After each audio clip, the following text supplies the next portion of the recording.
Que alegria, Farol. Hoje de manhã nós tivemos uma ceia incrível também aqui. E a nossa pastora trouxe uma palavra que veio muito de encontro ao coração da igreja. Essa palavra estará disponível no YouTube a partir de terça-feira. Ela pregou com muita sabedoria a respeito do filho pródigo, mas também do filho que nunca saiu de casa e que tinha um coração mais pródigo do que aquele que saiu de casa e voltou e se arrependeu. Uma palavra pertinente para dias em que a religiosidade parece matar a fé e parece matar principalmente o amor. O amor de Deus é a causa pela qual nós não fomos consumidos ainda. Você sabia que em mim e em você não há méritos que nos garantam vida eterna, por exemplo. Não há méritos que nos garantam emprego. Não há méritos que nos garantam saúde. Me fala uma coisa, quem é aqui que pode garantir algum dia a sua existência? Quem pode aumentar algum dia a sua existência aqui na terra? Alguém? Alguém aqui consegue gerar oxigênio para respirar? Alguém aqui consegue criar o pôr do sol, mas o nascer do sol amanhã? Alguém aqui consegue? Pois é, a nossa vida depende completamente de Deus. Mas às vezes a gente vai vivendo de uma maneira tão independente que nós vamos nos esquecendo que essa maneira é a maneira de nos afastarmos do amor. O amor de Deus, ele nos leva a uma relação de confiança. Confiança que também está difícil de encontrar hoje em dia na sociedade.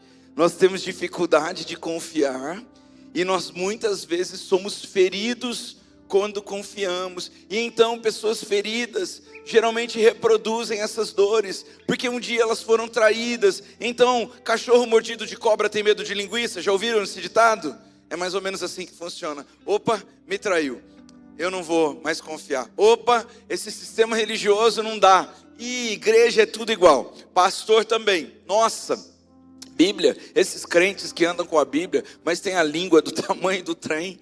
Não, veja só, olha, nós vamos entrando numa doença emocional e principalmente espiritual que nos afasta do amor de Deus. Mas nessa noite é noite de restauração, e eu profetizo que a maneira como você entrou aqui será completamente diferente da maneira como você vai sair. Eu profetizo que o seu coração vai ter esperança a partir de hoje, que vai nascer fé onde havia incredulidade, que vai haver uma nova chance, um novo tempo na sua vida. Eu profetizo que essa última ceia do ano será curativa para você, vai curar dores, vai realizar e estabelecer um novo tempo de Deus, porque não tem ninguém mais interessado na sua história do que aquele que te criou.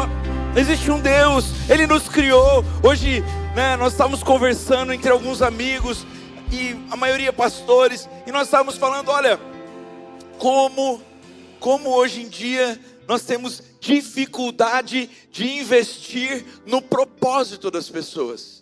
Sabe por quê? Porque nós aprendemos que está na moda e dá dinheiro jogar futebol. E a gente cria os nossos filhos para serem jogadores de futebol. A gente entra na moda de que tal profissão é a que é importante na sociedade. E a gente vai criando os nossos filhos, preparando para aquela profissão. Quem aqui nunca teve expectativa de pai e mãe de ser médico, advogado, engenheiro? A pergunta que eu faço para você é: você perguntou para Deus qual é o propósito da existência do seu filho, da sua filha? Você perguntou para Deus qual é o propósito da existência dos seus funcionários, você que é empresário? Você perguntou para Deus qual é o propósito da equipe que você carrega, a liderança? Porque assim, sendo muito honesto e franco com vocês, no dia em que Tauana engravidou do nosso primeiro filho, Davi, e ele já tem 8 anos, e ela me mostrou numa surpresa no sábado de manhã que estava grávida, quando eu tinha acabado de perder o emprego. Eu não sabia se eu ria ou chorava. Eu fui perguntar para Deus a respeito desse bebê. Eu perguntei: Deus, o que é que o Senhor fala a respeito disso que está no ventre da sua filha? A tua palavra diz em Salmo 139, versículo 16, que antes de sermos uma massa informe, ou seja, antes do processo da fecundação estar completo, o Senhor já tinha designado todos os dias da minha vida. Ele fez isso sobre a sua vida. Todos os dias da sua vida já estão escritos. Eles estão para ser revelados, mas eles já estão planejados. Qual é o plano que o Senhor tem para esse bebê? Aliás, deixa eu te perguntar, se não for muita ousadia, Deus, é menino ou menina? E sabe, Deus começou a se comunicar comigo de uma maneira tão intensa, incrível naquela varanda, que quando eu fecho os meus olhos eu consigo lembrar.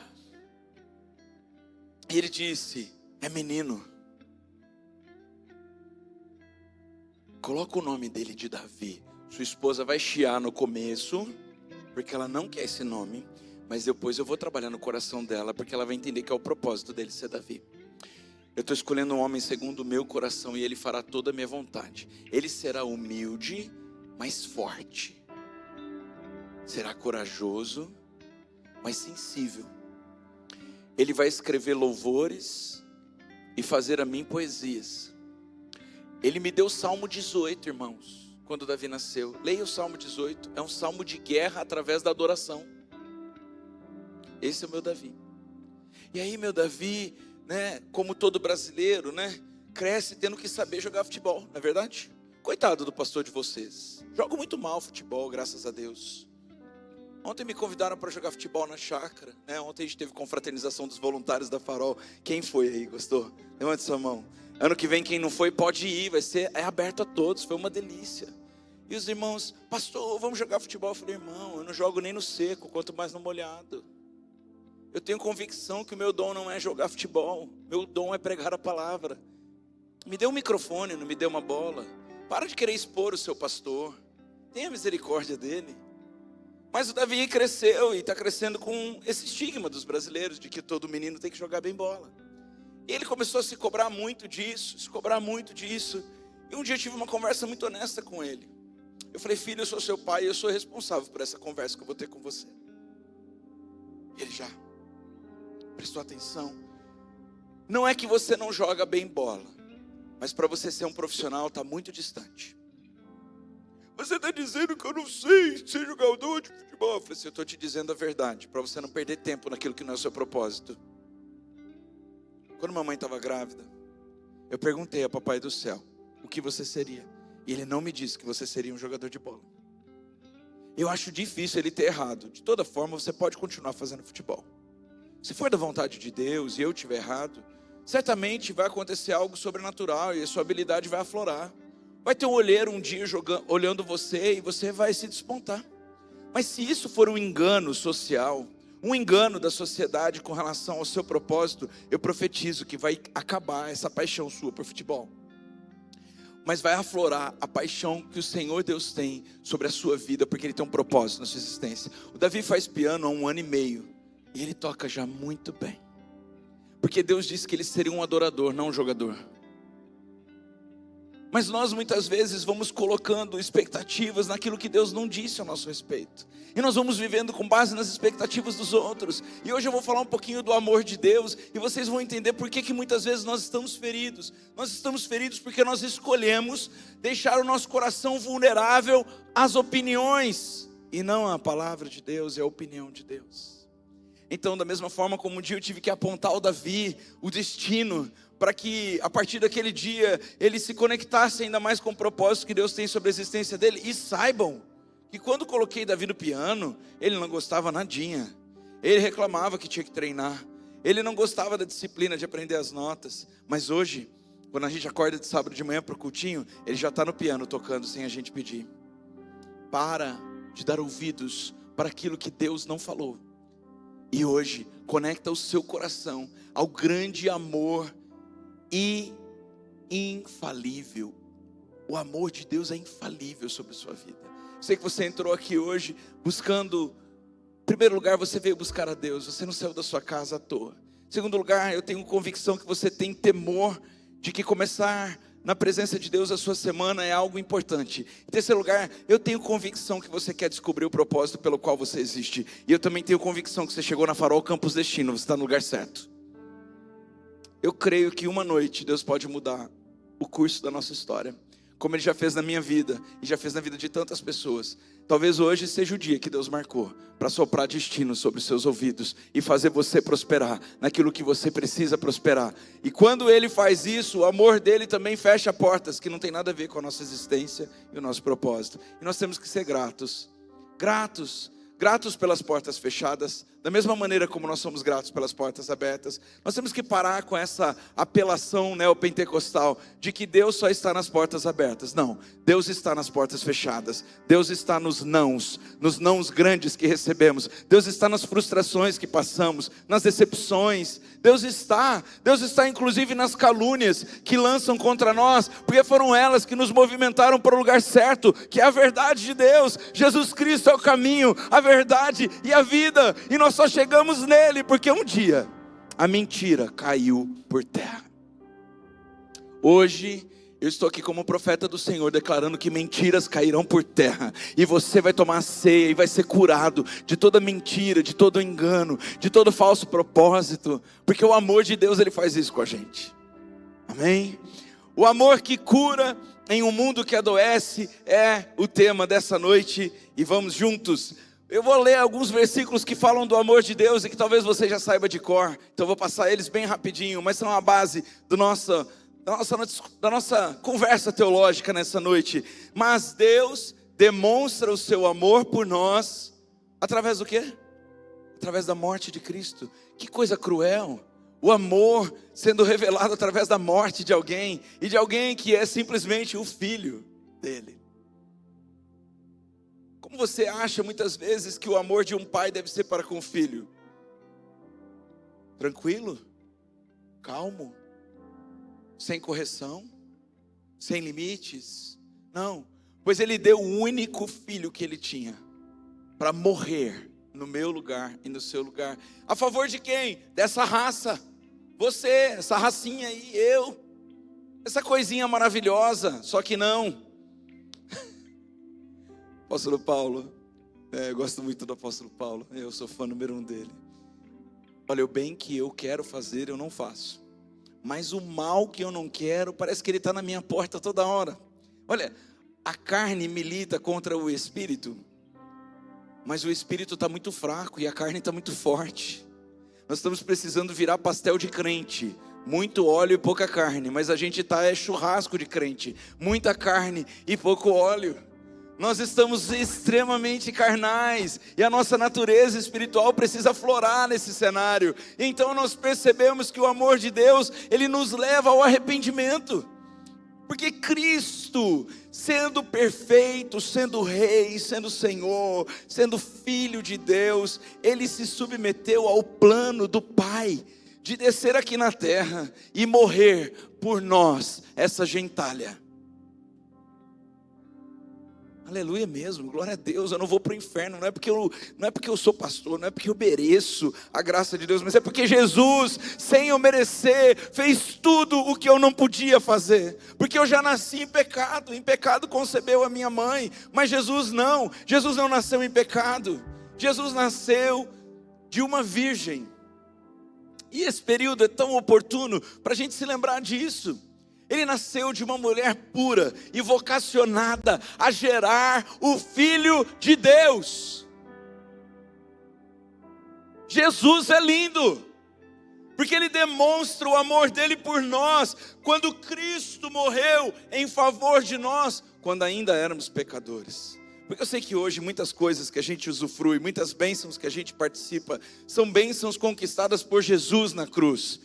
E o dia que você aceitou a Jesus, no final desse culto, alguns vão aceitar Jesus, outros vão se reconciliar com Jesus, mas no dia que você aceitou a Jesus, morar no seu coração, você fez uma aliança com a santidade, você fez uma aliança com a divindade, você convidou o Espírito Santo para mudar a sua vida naquilo que não agrada a Deus, você começou a receber superpoderes, né? Eu gosto dos heróis, dos super-heróis. Eles recebem superpoderes. E nós também, quando abrimos o nosso coração para Deus, nós recebemos superpoderes. Nós começamos a negligenciar a nossa natureza carnal e começamos a fortalecer uma natureza espiritual. E sabe, não tem nada mais espiritual do que amar. Hoje eu vou denunciar a religiosidade. Oh, eu estou santo, aleluia.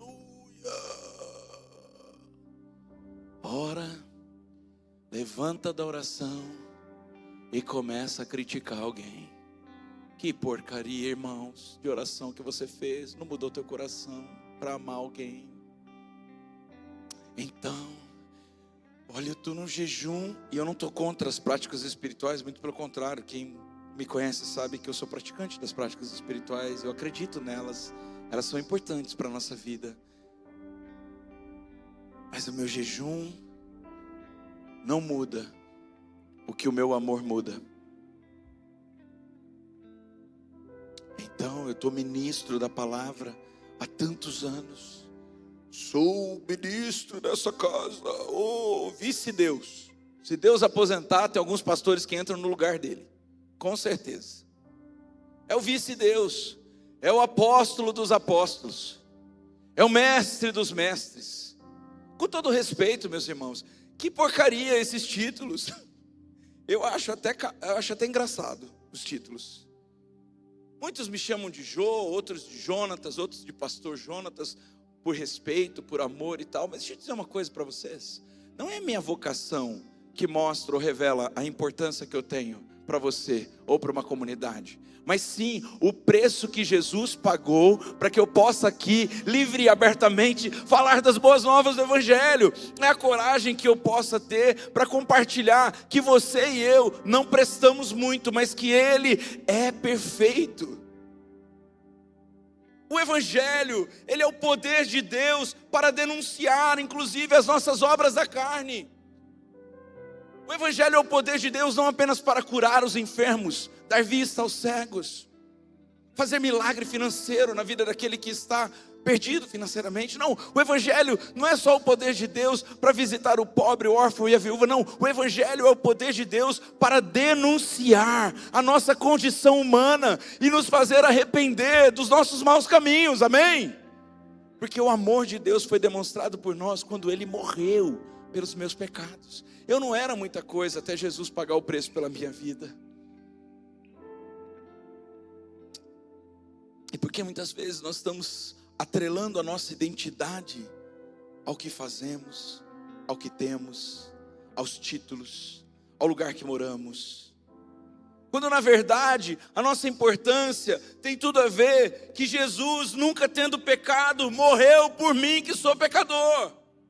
Ele mostrou que eu sou importante e você também. Então não é pelo que você é ou deixa de ser, faz ou deixa de fazer, mora ou deixa de morar. O mundo é quem valoriza aquilo que os olhos veem. Deus valoriza aquilo que os olhos não veem, mas o Espírito pode contemplar. Eu não estou pregando aqui uma utopia não, irmãos, porque o que eu estou falando aqui é sobre a necessidade de cura que o nosso ambiente tem. Nós precisamos de cura. Nós precisamos de cura na igreja. Precisamos de cura em casa. Precisamos de cura com as relações parentais. Precisamos de cura nas relações sociais, nas relações de trabalho. O mundo está muito doente e pessoas enfermas não conseguem curar outras pessoas. Ao contrário, elas adoecem mais. Mas pessoas curadas têm poder de curar outras pessoas. Nessa noite o poder de Deus vai tocar o seu coração. Você vai ser curado. E amanhã no seu trabalho, na sua escola, no seu lugar de influência, na sua família, na sua vizinhança, na academia, na farmácia, no mercado, você vai começar a demonstrar esse amor de Deus. E você vai começar a viver por esse amor. Sabe qual é o preconceito que muitas vezes temos de chegar a alguém e falar do amor de Deus só porque talvez esteja de uma maneira vestida que a gente não concorda, só porque talvez esteja utilizando apetrechos que nós achamos e endemonizamos como do cão. Deixa eu dizer uma coisa para você: o mundo jaz no maligno, mas o santo do Senhor, ele vai até o mundo que jaz no maligno e declara o governo de Jesus e começa a estabelecer as boas obras de Deus. E isso tudo só pode ser revelado através do amor. Quem está cheio de amor não perde uma oportunidade para amar, mas quem está cheio de dogmas não perde uma oportunidade para julgar. Amemos uns aos outros, amados, pois o amor procede de Deus. E aquele que ama é nascido de Deus e conhece a Deus. Quem não ama não conhece a Deus, porque Deus é amor. Ah, pastor, eu fui batizado com o Espírito Santo, eu também. Mas não são as línguas estranhas que traduzem o quanto as pessoas veem Jesus em mim. Mas assim, quando eu saio das posições que o mundo me colocou e eu começo a servir as pessoas que o mundo rejeitou.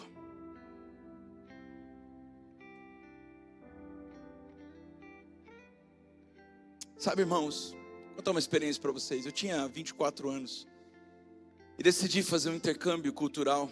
Estava no segundo ano da faculdade. E nesse intercâmbio a gente trabalhava durante 3 a 4 meses fora do país, no período das férias maiores. E eu escolhi os Estados Unidos porque era um lugar que eu gostava, gosto, amo, moraria lá com certeza, se não fosse o propósito de Deus e a Farol. Parece que eu nasci lá, e aí eu fui transportado para cá, para mudar aquilo que está errado aqui, deve ser isso.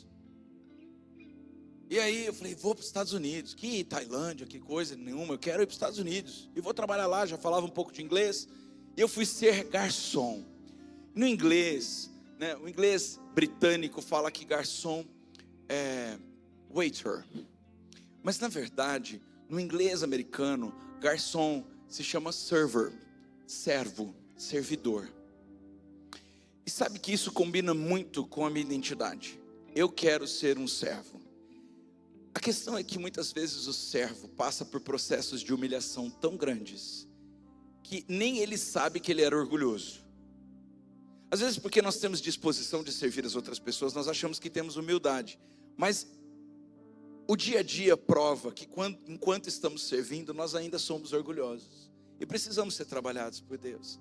Um dia marcou muito para mim um livro que li, que falava assim, olha, enquanto você está preocupado com o Saul que está tentando te matar, Deus está matando o Saul que está dentro de você.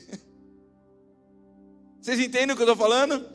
Porque a religiosidade se veste de uma capa de intocável, do tipo assim, eu mereço, eu tenho, eu sou, eu estou numa posição, entendem? Mas o amor não, o amor faz a gente descer um degrau, andar uma milha a mais, perdoar o imperdoável, né? Faz a gente perceber que por mais que a gente acha que é humilde, ainda tem orgulho residindo aqui. Por mais que a gente acha que esteja sendo perseguido por Saul, ainda tem um Saul dentro de nós que Deus está matando nesse processo de perseguição. Eu sei que você queria ouvir uma mensagem coaching do tipo assim, todos os que te perseguirem vão ser perseguidos, mas deixa eu lhe dizer uma coisa, até que você mude esse coração, Deus não vai lutar para privilegiar negligenciadores do amor. Tem uma humildade que precisa nascer de dentro de nossos corações nessa noite, para a gente poder cultivar o amor. Tem uma humildade que precisa nascer dentro do nosso coração para a gente amar ao outro como Deus nos amou. Ainda sendo pecadores, Ele nos amou e nos redimiu dos nossos pecados. Tem uma humildade que precisa nascer no nosso coração para nos levar a servir mais do que desejar ser servido. Sabe, nessa experiência de intercâmbio, primeiro que o intercâmbio começou confuso. Era para a gente ser, imagine vocês, onde eu vou, eu levo os meus amigos. E eu comecei a espalhar na faculdade que eu ia fazer esse intercâmbio. E comecei a convidar a galera para ir comigo. E foi todo mundo, gente, foram mais de 20 alunos comigo, amigos, colegas. E chegamos lá, o hotel que nós tínhamos sido contratados para trabalhar estava em reforma, não tinha trabalho para nós. Então, eu me lembro que estava na época do Trazendo a Arca, tocando. Eu tinha levado o CD que uma irmã da igreja tinha me dado. E eu comecei a clamar a Deus por milagre, por uma nova oportunidade ali de rematch, que chama, né? De recolocação de trabalho. Deus abriu uma porta gigantesca na Flórida. E eu fui com todos os meus amigos para a Flórida e a gente foi servir. E de um lugar que a gente não conseguia trabalhar nenhuma hora, porque o hotel estava em reforma. E a gente nos Estados Unidos ganha por hora. Nesse outro lugar, eu conseguia trabalhar de 14 a 16 horas. E se eu quisesse fazer virote de 24, tinha trabalho para 24. Porque era muito trabalho que tinha. E a gente trabalhava no clube, em frente ao clube do Donald Trump, chama-se Frenchman's Creek. E esse clube é um clube de bilionários dos Estados Unidos. Esses bilionários, eles têm casas nesse clube. E eles vão para o clube para passar a temporada de inverno. Pessoas muito ricas nos Estados Unidos não gostam do inverno para viver no dia a dia. Então eles se mudam nesse período de frio no norte. Eles se mudam para o sul da Flórida, onde eles conseguem ficar 3, 4 meses nessas casas. E esses clubes, eles têm golfe, eles têm vários tipos de restaurante, eles têm, enfim, uma infinidade de festas. É uma comunidade da alta sociedade. Deus nos colocou ali.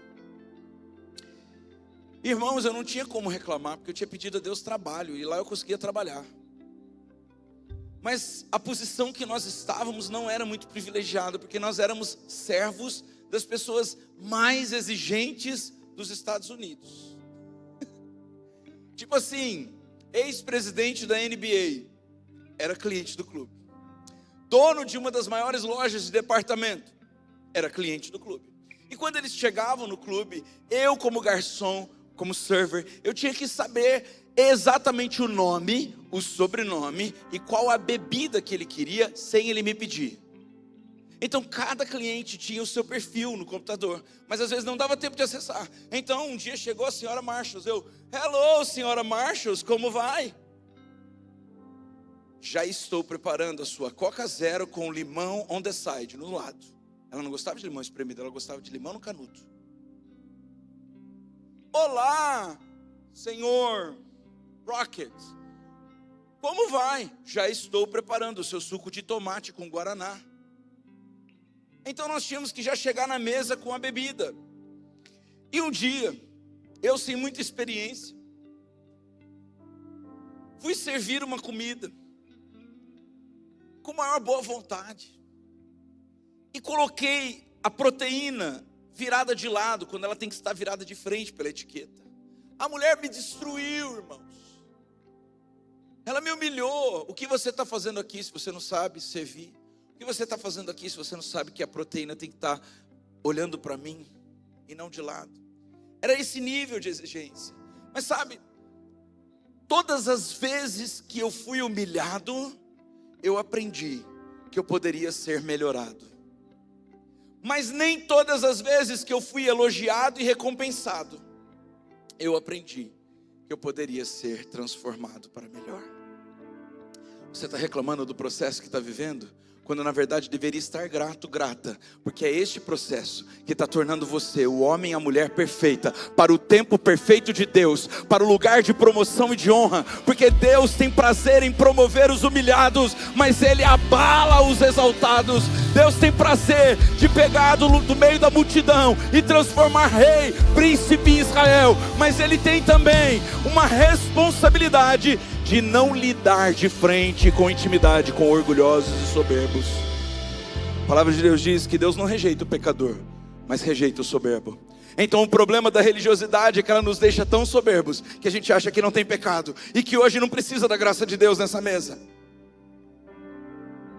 Amemos, porque Deus é amor. Foi assim que Ele manifestou o seu amor entre nós, enviando o seu Filho único, para que pudéssemos viver por meio dele. Essa noite é noite de lembrarmos o que nunca podemos esquecer: não somos nada, não temos nenhum direito. Toda honra e glória ao Senhor, porque Ele nos aproxima da mesa da ceia. Nós não temos merecimento algum, nós não estamos numa posição porque temos mérito, nós estamos numa posição porque fomos agraciados, presenteados por Deus. Nós não temos mérito no que está acontecendo nessa casa, mas nós temos honra a Deus, que tudo faz no meio desse povo, e move mentes, corações, aglutina, cura, traz para perto, aproxima.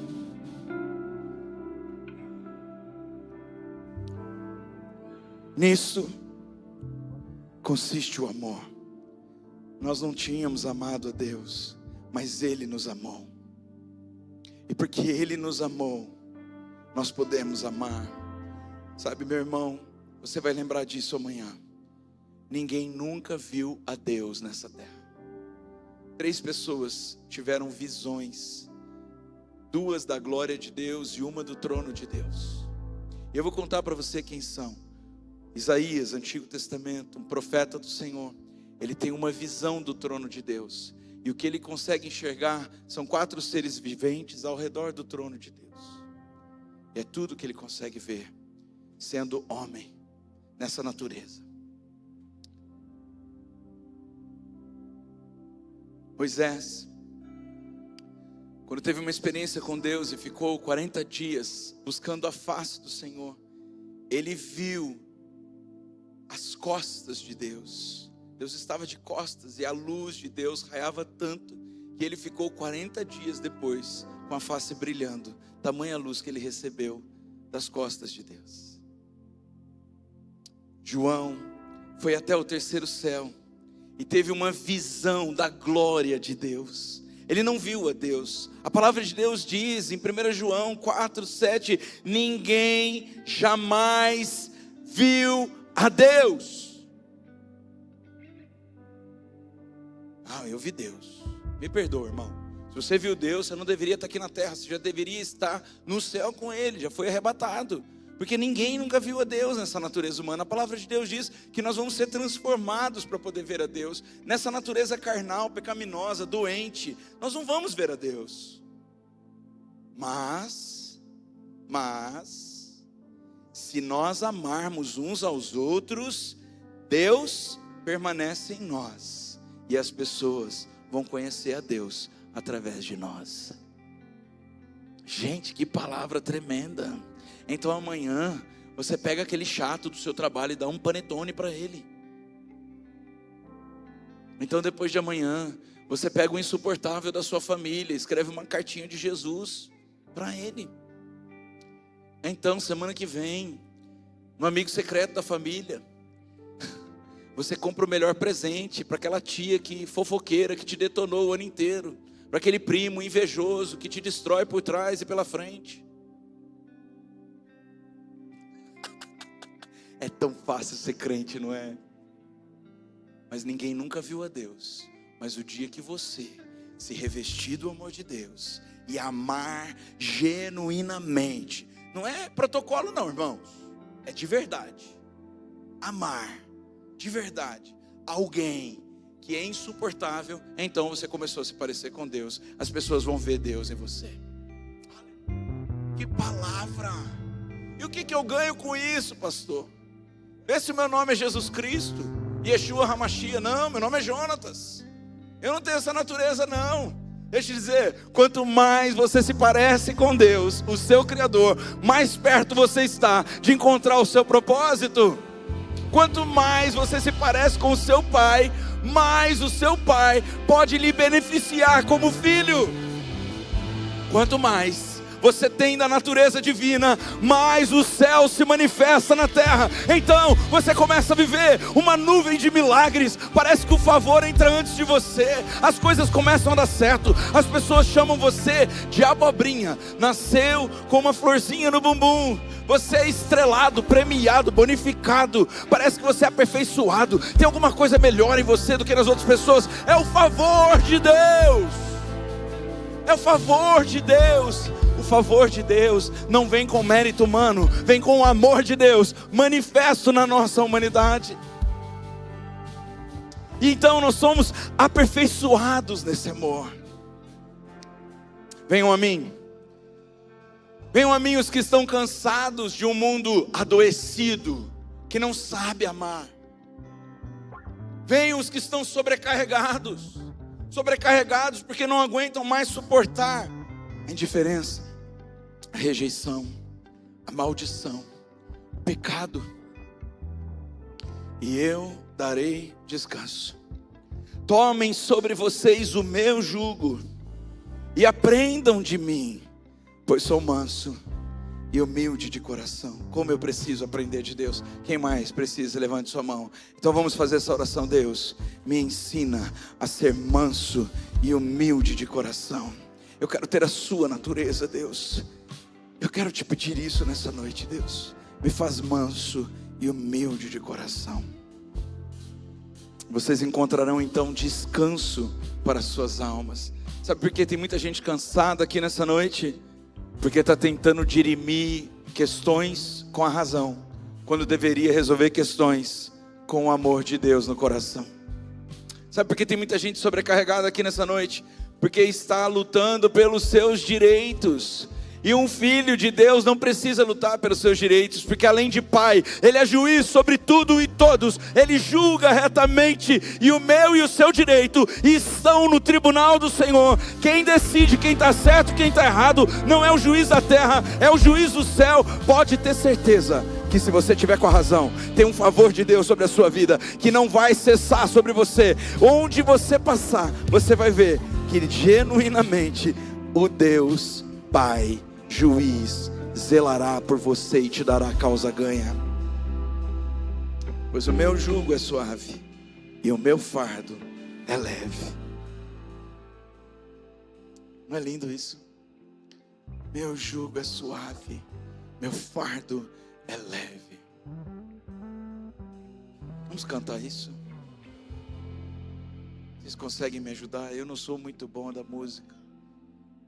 Meu jugo é suave, meu fardo é leve. Parece que a gente precisa ouvir essa palavra aqui cantando. Meu fardo é leve. Obrigado. É leve. É suave e o meu fardo é leve. É leve. Começa a receber de Deus aí um fardo leve, um jugo suave. Teu jugo é suave e o meu fardo é leve. É leve. Meu jugo é suave e o meu fardo é leve. É leve. Quando dizem para mim assim, pastor, deve ser muito pesada a sua vida. Irmãos, é uma leveza que vocês não fazem ideia. Eu não digo nem que eu durmo, eu morro e ressuscito no outro dia. Durmo muito bem. Mas pastor, é tanta responsabilidade. São tantas pessoas, tantas dificuldades. Irmão, antes de dormir eu declaro o Salmo 4:6 que diz assim: eu me deito e logo pego no sono, porque só tu me fazes descansar tranquilo. Porque aquele que me guarda se chama guarda de Israel. Ele não dorme para que eu possa descansar. Sabe, aquele que habita no esconderijo do Altíssimo, à sombra do Todo-Poderoso pode descansar. Não é que não tem problemas, sobram problemas. Se quiser eu dou alguns para você me ajudar a resolver.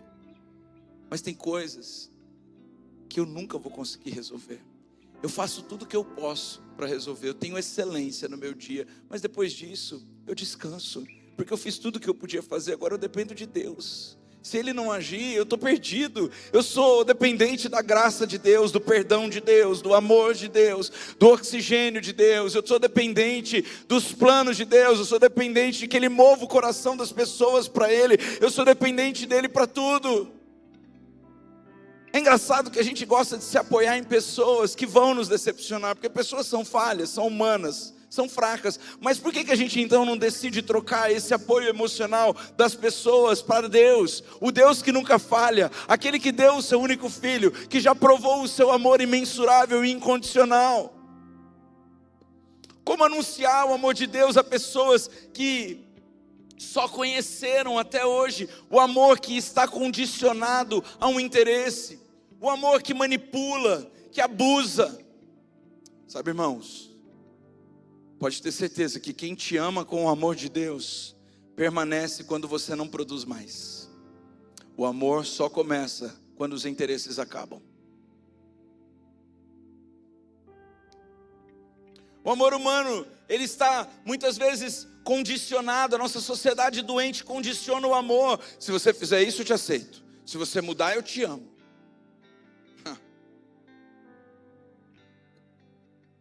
Não, meu irmão, deixa eu te dizer uma coisa.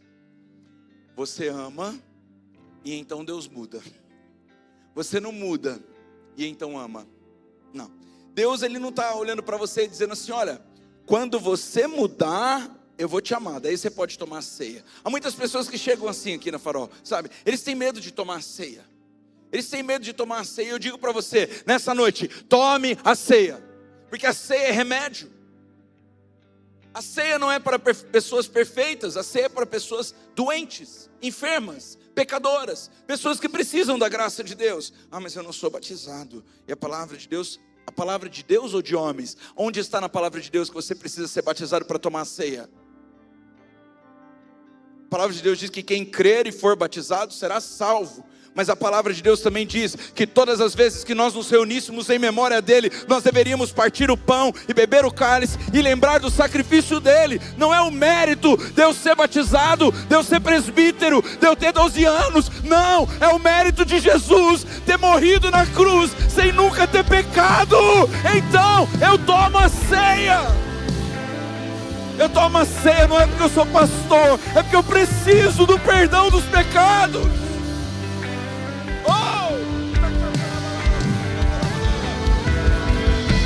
Eu tomo a ceia porque muitas vezes nas batalhas da noite, muitas vezes quando nós vemos o inimigo assolando a nossa casa, colocando pesadelo nos nossos filhos, gerando desentendimento entre marido e esposa, gerando guerra financeira, eu tomo a ceia, porque depois de uns belos gritos de batalha espiritual, eu preciso selar a minha comunhão com Deus e dizer: eu preciso que o Senhor venha aqui, através desse pão, que se torna parte do seu corpo. Eu preciso que o Senhor venha me purificar, através desse cálice, que representa a nova aliança. Eu preciso que o Senhor coloque anjos ao redor da minha casa.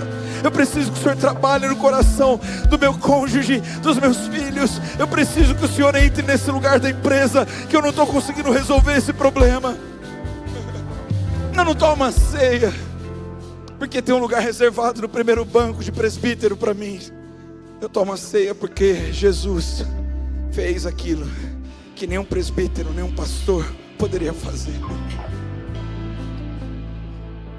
O amor, ele condiciona, o amor do homem, ele condiciona. Olha, se você hoje fizer o que eu quero, então eu te amo.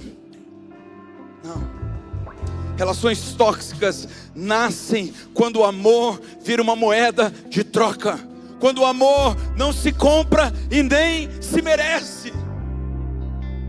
O amor se dá de graça, o recebe. Nós vamos sair daqui hoje cheios do amor de Deus, porque a nossa natureza humana não tem capacidade de amar. O pecado rouba de nós a alegria do amor, e ele coloca em nós alegria pelos interesses. Então, quando a esposa está doente, ela não serve mais, porque não tem amor, só tinha interesse. Então, quando o filho está rebelde, está longe dos caminhos do Senhor, ele não é mais meu filho. Não, pera lá, em nome de Jesus, ele continua sendo seu filho, porque ele é filho de Deus. Em nome de Jesus, o Deus que cura, pode curar a enfermidade do seu cônjuge, e vocês podem ter plena saúde novamente, mas até lá, segura a onda, porque o amor é assim, ele segura quando está tudo difícil.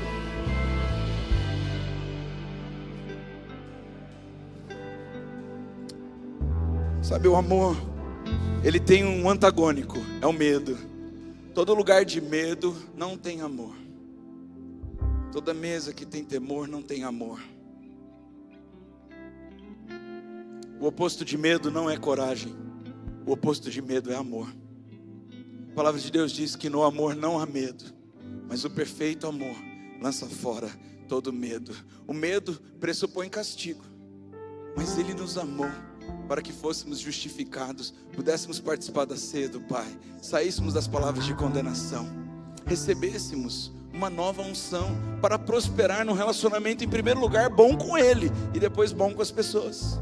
Olha o que acontece. O amor de Deus, ele é incondicional, e é desse amor incondicional que as mudanças começam a acontecer. O amor não é um conjunto de regras. Romanos 5,8 diz que Deus prova o seu amor para conosco, porque Jesus Cristo morreu por nós ainda sendo pecadores. Deus não ama a gente porque a gente tem um comportamento diferente. Ele ama a gente, então a gente começa a ter um comportamento diferente. Deus não me ama porque eu acertei tudo esse mês. Não. Ele me ama porque Ele me criou, Ele me formou, Ele me deu uma identidade. No RG do céu está escrito: Jonatas Ferreira, filho do Deus vivo. Eu não abro mão de você, ainda que você esteja caído, ainda que você esteja fraco, ainda que você esteja doído, ainda que esteja traumatizado. Eu digo para você, Jonatas, tem uma nova chance, um novo caminho para você nessa noite. Deus não me ama porque eu mudo, mas Ele me muda porque eu sou amado. O amor de Deus, Ele não é uma reação às minhas atitudes. O amor de Deus é uma iniciativa. Ele toma a iniciativa. Ele tomou a iniciativa por te amar nessa noite, por me amar nessa noite. Sabe, irmãos, sexta-feira nós fomos para a rua. Muitos irmãos daqui estavam lá na festa das luzes, jantar das luzes. Quem estava? Levanta a mão. Olha aqui, foi gostoso demais. Deixa eu contar para vocês. Eu estava ali antes, enquanto o pessoal já estava servindo refeições, estava tocando louvor, e eu olhei para o céu e comecei a agradecer a Deus por estar ali naquele lugar, naquela noite. E o Senhor trouxe à minha memória que há 4 anos atrás nós estávamos ali, mas não existia Farol, não existia igreja Farol, não existiam tantas pessoas, não existiam tantos pastores. Existia um grupo de amigos, de irmãos que queriam fazer o bem, que entendiam que estava crescente o número de moradores de rua por conta da pandemia. Pessoas que queriam demonstrar o amor de Deus através de atitudes, de comida, de oração, de libertação, de cuidado, de levar para clínicas de recuperação. Eu estava ali, contemplando o Senhor, agradecendo. O Espírito Santo começou a me tocar de uma maneira muito profunda. E ele falou assim comigo, no meu ouvido. Ele disse assim: há 4 anos atrás, você imaginava o que o meu amor ia fazer por você? Eu prontamente disse não. Então ele disse: você sabe o que eu vou fazer daqui a 4 anos com você? E eu disse não. Então ele disse: continua confiando no meu amor. Essa palavra surgiu disso. Esse sermão de hoje surgiu dessa experiência com Deus. Porque o amor de Deus, ele não tem início e nem fim. É só confiar e seguir, que vai para o lugar certo, porque vai para o lugar que Ele te formou para ser e estar. Ele é a origem e Ele é o final. A verdade central é que o amor de Deus, Ele não nos humilha para nos recompensar. Ele não nos manipula para nos controlar. O amor de Deus é incondicional. O amor de Deus cura as feridas que outras relações tóxicas deixaram. Mateus 11:28 diz: vinde, vocês estão cansados, estão sobrecarregados, tem relações tóxicas sobrecarregando vocês. O amor de Deus vai aliviar vocês dessas relações. Sabe, onde houve rejeição por não apresentar resultados, por não fazer o que o outro queria, eu vou apresentar para você um amor que te aceita e que te muda do jeito que você vai se sentir, não apenas amado, mas pleno. Deus não quer mudar você porque Ele quer fazer de você uma marionete, não é isso.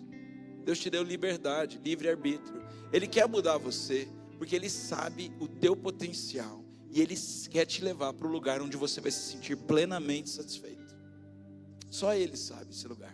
A palavra de Deus diz assim: eu é que sei, Jeremias 29:11, eu é que sei os pensamentos que tenho ao seu respeito. São pensamentos de paz e não de mal. Vai te dar o fim que você deseja. Nem sempre o processo é do jeito que a gente quer. Nem sempre o meio é confortável. Aliás, quase nunca é. Mas no final vai ser exatamente o que você nasceu para ser. Sabe, nessa noite, se você tão somente se render a esse amor, se você simplesmente abrir mão dos seus preconceitos, dos seus traumas, dos seus estigmas, sabe, se você tão somente abrir mão da imagem do Pai da terra, que muitas vezes vincula ao Pai do céu alguém que Ele não é. Porque muitas vezes nós enxergamos a Deus da perspectiva humana, carnal. Nós enxergamos a Deus da maneira como nós vemos as figuras de autoridade, da maneira como nós vemos o nosso Pai da terra. E 75% dos brasileiros têm profundas feridas com a paternidade da terra. 90% das pessoas do mundo tiveram algum problema com o Pai. Então significa que só 10% vai conseguir ter a imagem do Pai perfeito? Não, nessa noite caia sobre a Farol a revelação do amor de Deus, que cobre uma multidão de pecados, que cobre a paternidade terrena, que nos leva a uma paternidade espiritual, que nos mostra que Deus Pai nada tem a ver com essa gentalha. Porque sem o sopro do Pai não tem destino para filho e filha. Se o Pai nessa noite soprar, o seu destino está garantido. Onde houve abuso, Deus traz de volta a dignidade. Enquanto as pessoas dizem: olha, você não está suficiente, você precisa performar mais, você precisa melhorar mais, o Senhor diz: vem, filho amado, vem em meus braços descansar. Olha o que ele diz: e bem seguro te conduzirei ao meu altar, ali falarei contigo, com meu amor te envolverei. Quero olhar em teus olhos, tuas feridas sararei. A trilha sonora fica mais fácil entender o sermão, né, irmãos? Esse amor que Ele nos oferece traz a restauração da dignidade que foi perdida por relações tóxicas. Porque quem experimenta o amor incondicional de Deus aprende também a amar de forma saudável. A palavra de Deus diz que nós amamos porque Ele nos amou primeiro. Deus é o primeiro que quer te ensinar a dar limites saudáveis para amar de maneira incondicional. Deus é o primeiro que quer te ensinar a não aceitar abusos. Amar não é aceitar abusos. Amar é perdoar abusos. Mas é muitas vezes dar limites saudáveis aos abusos. O amor, ele não pode ser tóxico, porque o amor, ele cura, ele edifica, ele constrói. Há pessoas que acham que Deus as colocou ali porque elas têm que padecer. Deixa eu dizer uma coisa para você: tudo o que alguém tinha que padecer, Jesus já padeceu por você. Ele não tem plano que você carregue cruz nenhuma. Ele tem plano que você cumpra o propósito. Ele já carregou a cruz. Deus não tem plano que você fique ajoelhado no milho sofrendo pelos seus pecados. Ele morreu pelos seus pecados e pelos meus pecados. Então saia de relações abusivas. Como é que você vai conseguir ter saúde mental, emocional, para perdoar e amar, se você não consegue simplesmente dizer: epa, eu sou filha amada de Deus, até aqui, daqui para frente não, eu não vou aceitar estigmas, eu não vou aceitar palavras de maldição, eu não vou aceitar palavras contra a minha vida e meu destino, eu não vou aceitar violência. Deus não tem esse plano para mim, não. Se você quer continuar com esse comportamento, você vai ficar lá e eu vou ficar aqui, eu vou te amar à distância. Comecinho da Farol, uma pessoa foi completamente abusada fisicamente. Era uma mulher. E como pastor, eu não podia olhar aquilo, eu e minha esposa, e simplesmente dizer para ela: isso, vai para casa, espera ele pegar a faca e te matar. Isso se chama feminicídio. E muitas igrejas toleram abuso de homem para com mulher, porque são machistas e não são biblicamente fundadas. O Evangelho de Cristo nos mostra que Cristo deu a vida pela noiva, pela igreja, e é assim que o homem deve amar a sua esposa, dando a sua vida por ela e não tirando a vida dela. Porque um homem que perdeu a confiança da sua esposa na questão física, não pode ela experimentar qual vai ser o próximo passo, porque de repente não vai dar tempo dela dar um limite saudável. De repente ela vai dar um abraço em Jesus, ao invés de cuidar dos filhos e cumprir o seu propósito como mãe e mulher.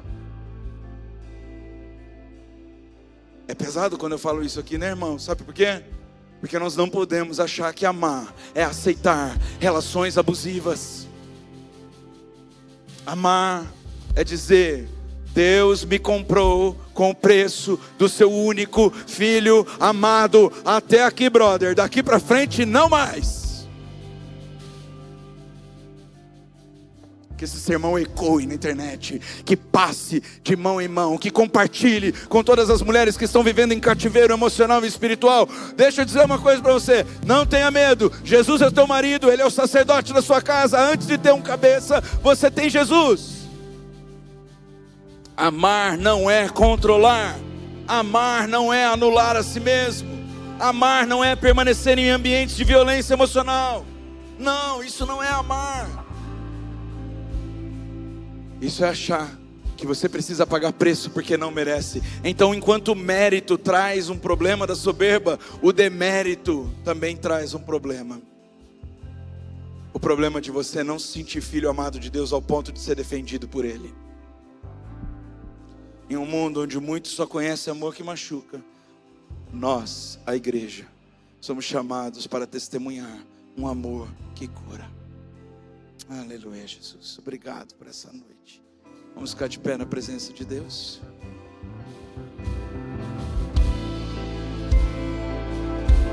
Quem aqui é discípulo de Jesus? Levante sua mão. Isso. É discípulo de Jesus? É discípulo de Jesus?